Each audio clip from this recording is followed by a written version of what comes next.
Hello friends, welcome back to our channel Learn with Nishman. We are here with very new topic, the Union Judiciary. We have discussed the legislature part, Parliament, Rajya Sabha, Lok Sabha, and now moving to this next tier of our democracy, that is judiciary. So, Union Judiciary, it is covered from Article 124 to 142 in today's video, right? So let's start. Indian judicial system is integrated. Independent judicial system है बच्चे हमारा India में, right? Integrated means all courts are connected to one another, right? How we have our judiciary system in India, like it's like that. Okay, starting with the very lower, we have lower courts, or you can say them subordinate courts. After that, we have high courts, high courts, and then the supreme authority have Supreme Court of India, right? So all these courts are connected to one another, all follow same judicial principles, all are interconnected, right? If Supreme Court takes any decision, it will be binding upon high courts and lower courts too, right? So they have to follow the higher judicial system, right? If high court takes any decision, it will be binding upon the lower court of that particular state or UT, because high court और lower court बच्चे हर state की different होती है. Okay, they have their own high courts, own lower courts. So this is known as doctrine of precedent, right? Doctrine of precedent.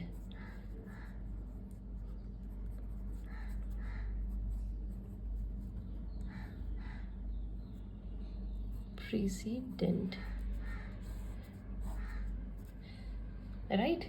If it's not be there, there will be no uniformity of law, or there will all be chaos, right? So precedent means we have to follow what our higher authority have done. समझ में आया? Now there should be only one Supreme Court और Apex Court. ये सिर्फ one होनी ज़रूरी है, right? There cannot be in any time the two Supreme Courts of our country. Alright बच्चे, now let's discuss the very first article very deeply. Article 124. Article 124 क्या बात करता है बच्चे? Appointment of Supreme Court judges, right?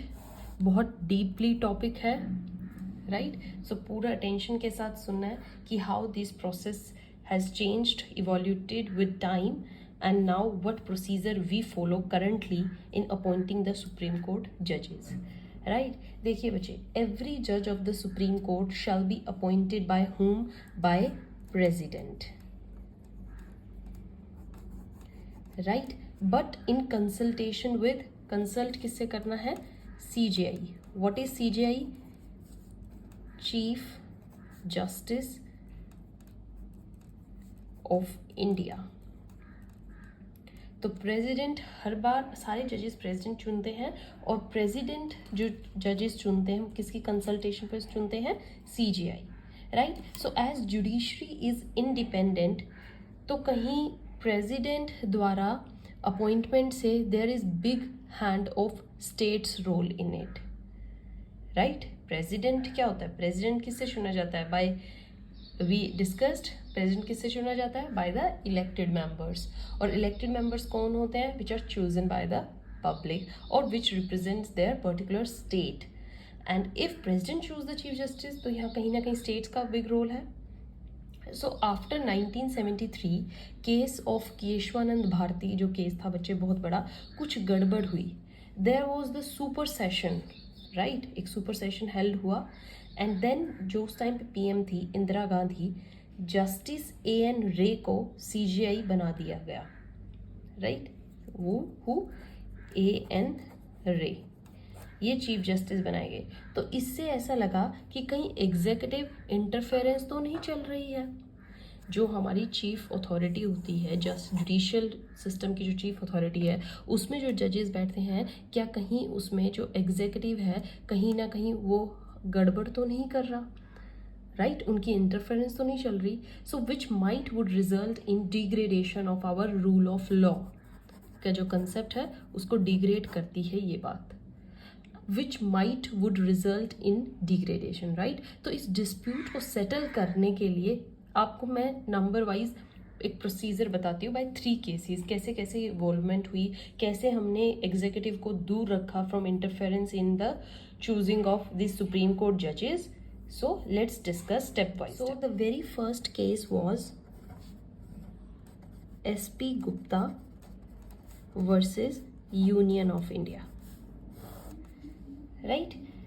तो इस case में क्या था बच्चा, 1982 का केस था. इस केस में ये था कि कहीं कंसल्टेशन का क्या इफेक्ट है, राइट? जैसे जो सुप्रीम को बोला है कि चीफ जस्टिस जो है कंसल्ट करें, जो हमारे प्रेसिडेंट है वो कंसल्ट करेंगे चीफ जस्टिस से, right? There was consultation. So consultation is just a consultation and not having a binding effect, क्योंकि सुप्रीम कहीं ना कहीं प्रेसिडेंट तो स्टेट की ही बात सुन रहे थे. तो इस केस के बाद ये लगा कि कंसल्टेशन जो है is just a binding effect. All right. Then came the case, very famous case जिसको हम बोलते हैं, that is SCOAR, SCOAR versus Union of India, SCOAR versus Union of India, and it is 1993 case. ठीक है, कुछ time बाद ये case आया. इस केस में SP गुप्ता का जो ये केस था बच्चे, दिस वन, राइट, ये वाला केस चैलेंज किया गया. इसमें सुप्रीम कोर्ट ने बोला judicial matters are primal affairs of judiciary only, right? मतलब ये जुडिशरी के घर का ही मामला है एंड नॉट एक्चुअली और definitely the part of the state, right? तो हम कंसल्ट क्यों करें? एग्जीक्यूटिव एंड CJI को एक जैसा मान ही नहीं सकते, समझ रहे हैं? जो एग्जीक्यूटिव उनको चूज करते हैं, एग्जीक्यूटिव इंटरफेरेंस हो रही है CJI को चूज करने में, ये not equal. Alright, so appointment में दोनों को सेम लेवल पर आप नहीं रख सकते. In other words, we have given right to collegium system, right? इसके बाद किसका राइट आया? Collegium system.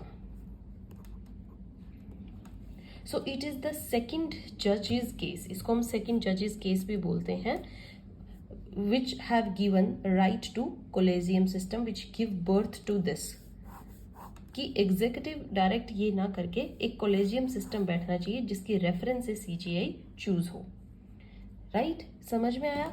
Then after this case, the very important, the third one was presidential reference. ये कोई केस नहीं है, ये थर्ड मेजर इंसिडेंट था, presidential reference, राइट? सो इसमें क्या था, प्रेसिडेंट श्री KR नारायण ने ये रेफरेंस दी कि कोलेजियम फंक्शन कैसे करेगा. ठीक है, उसके बाद कोलेजियम सिस्टम यहाँ स्कोर केस में फाइनल हो गया बच्चे. अब इन्होंने दिया how it will function. Okay, it was decided कि ये कोलेजियम सिस्टम भी will work as democratic body.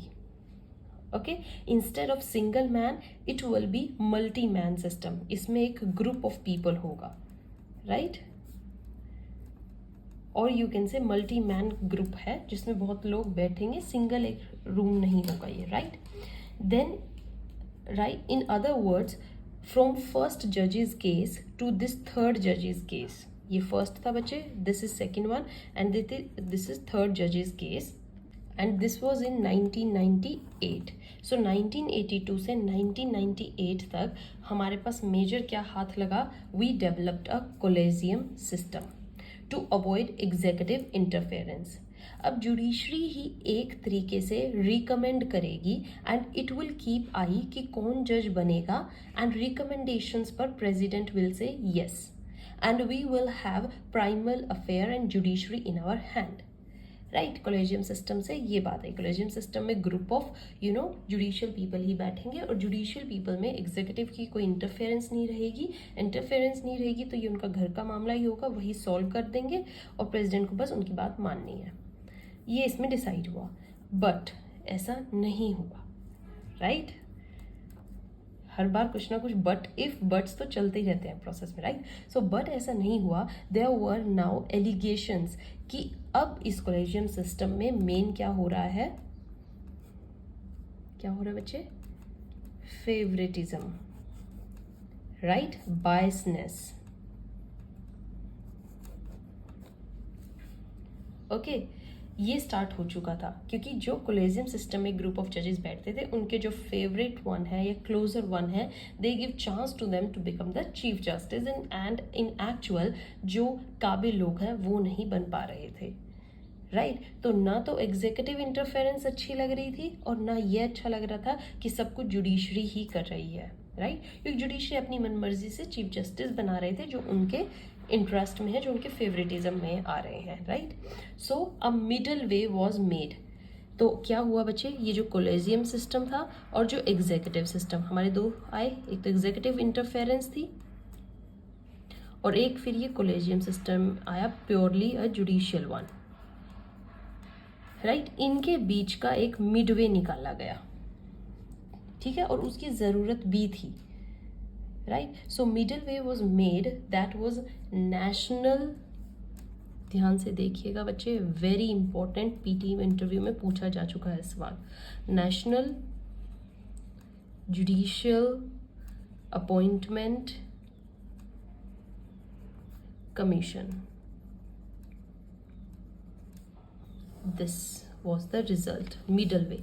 ये इसका मिडल वे था, नेशनल जुडिशियल अपॉइंटमेंट कमीशन, या जिसको हम NJAC भी बोलेंगे, right? It was formed by, इन दोनों में जब लोग, ना ये अच्छा लग रहा था ना ये, there was a middle way and that is national judicial appointment commission.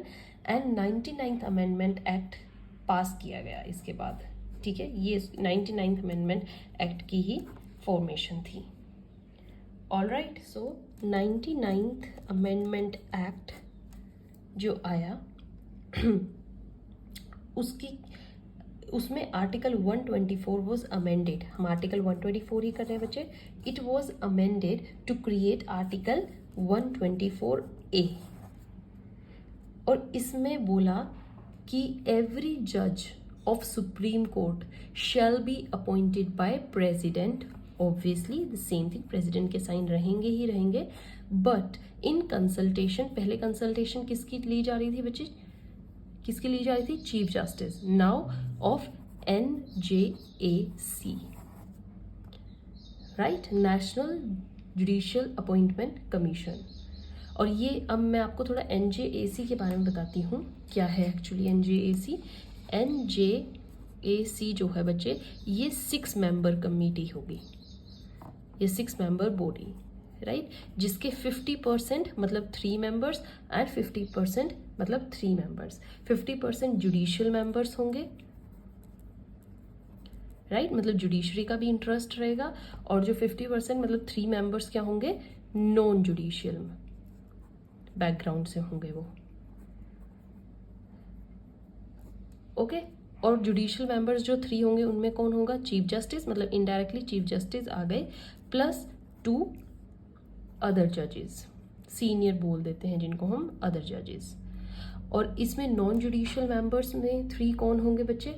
1 law union minister,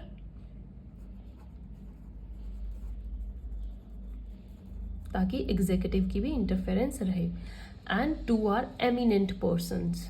eminent means who have deep knowledge in the law, legal field, eminent person, okay?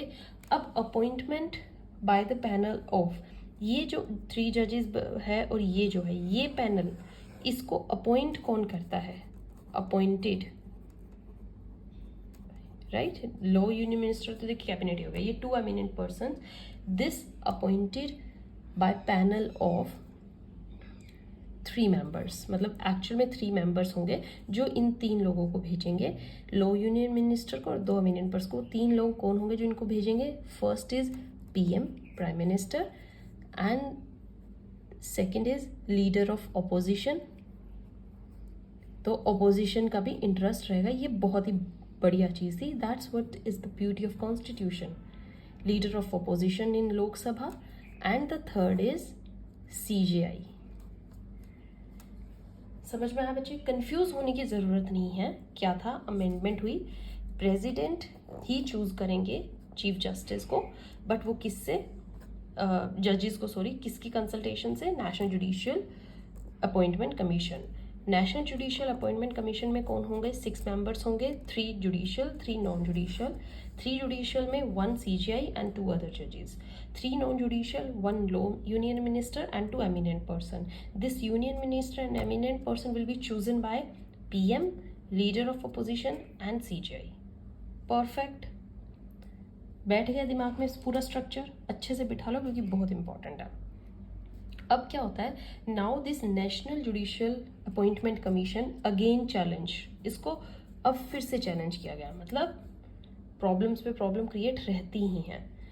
तो चैलेंज किया गया कि ऐसे तो इंडिपेंडेंस ऑफ जुडिशरी चली जाएगी. अभी भी इंडिपेंडेंस चली, क्योंकि यहाँ पे फिर से रोल एग्जीक्यूटिव का कहीं ना कहीं आ गया है ना. Article 50 will violate. So 99th Constitutional Amendment Act was challenged. It was challenged in case Skowra case 2015. फिर से एक Skowra केस आया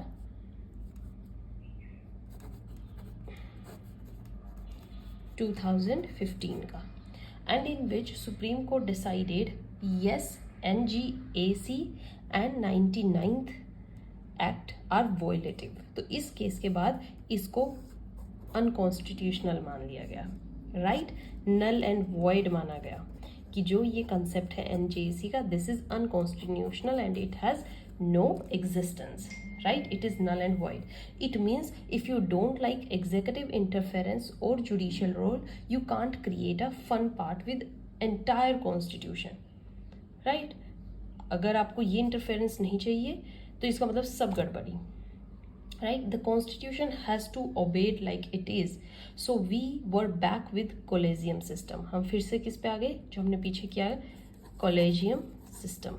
Group of judges जो होगा, group of body है वो, कुछ members हैं उसमें. So we were back after NJC. फिर से हम किस पे आ गए? collegium system पे. ये ध्यान रखिएगा बच्चे, मतलब ये खत्म हो गया. फिर से we were on the collegium. और कोलेजियम सिस्टम में क्या है? ओनली जजेस विल इंटरफेयर. जजेस की ही सुपरमेसी चलेगी. वही अपना नेम देंगे प्रेसिडेंट के पास. Right. So the constitution has to be obeyed like it is. So we were back with collegium and how will it function by memorandum of procedures. Protocol एक बनाई गई, इसके बाद एक प्रोटोकॉल प्रोसीजर आएगा जिसमें कैसे कोलेजियम सिस्टम वर्क करेगा. It is followed till now. और अभी हम ये फॉलो कर रहे हैं 2015 के बाद वाला केस. रिमेंबर? अच्छे से हो गया बच्चे? अभी के लिए आप इतना पढ़िए, कंफ्यूज नहीं होना है. I just made you clear कि कैसे स्टेप बाय स्टेप इवोल्यूशन हुई. And now where we what we actually currently following, this is the collegium system we are following. Right. अगर आपसे क्वेश्चन पूछा जाए, was there any time in history NJAC रही? Yes, NJAC was there, National Judicial Appointment Commission था, but again we are back to collegium system. Right. So this is for today. Stay tuned for the next video. In that we are going to discuss the very basic structure of Supreme Court, how it works, you know, how many judges it have, what is the real power Supreme Court enjoys. Till then, goodbye. Thank you.